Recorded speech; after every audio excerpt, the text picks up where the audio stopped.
बहुत पुरानी बात है। एक गांव में एक पहलवान रहा करता था। वह बहुत ही बलशाली था और एक ही बार में कम से कम 10 लीटर दूध पी जाया करता था। उसकी शक्ति के बारे में केवल गांव को ही नहीं बल्कि राज्य के राजा को भी पता था। पहलवान के अंदर एक ही अवगुण था, वह यह था कि वह हर व्यक्ति से एक ही सवाल पूछता कि उसका विवाह कहाँ और किससे होगा, और जो कोई उसका जवाब ना दे पाता वह उसको बहुत मारता था। इसलिए लोग उसके पास जाने से बहुत डरते थे। एक बार की बात है, दूसरे गांव का नाई वहां से गुजर रहा था। उस नाई को पहलवान के बारे में मालूम नहीं था।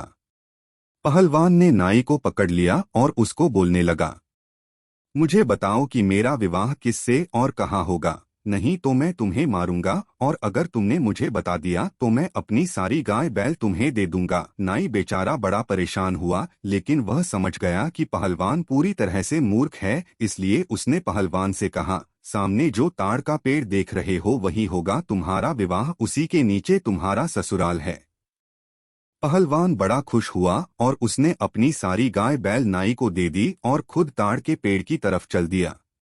जब पहलवान ताड़ के पेड़ के पास पहुंचा तो उसने देखा कि ताड़ के पेड़ के नीचे एक छोटी सी झोपड़ी है, जिसमें एक औरत अपने बच्चे के साथ बैठी हुई है। वह सीधे बिना किसी से कुछ पूछे झोपड़ी में चला गया। औरत ने सोचा, शायद ये मेरे पति का कोई पुराना मित्र है, इसलिए उसने उसे हाथ धोने के लिए पानी दिया। पहलवान ने जब गिलास में दूध के बदले पानी देखा तो उसे बड़ा गुस्सा आया और उसने उस औरत के मुंह पर एक तमाचा जड़ दिया। औरत बड़ी हैरान हुई और बाहर जाकर रोने लगी। थोड़ी देर में औरत का पति भी आ गया और औरत से उसके रोने का कारण पूछने लगा। औरत ने कहा, ना जाने कहां से तुम्हारा कोई जाहिल मित्र आया है, जिसने बिना कारण ही मेरे मुंह पर तमाचा मार दिया है।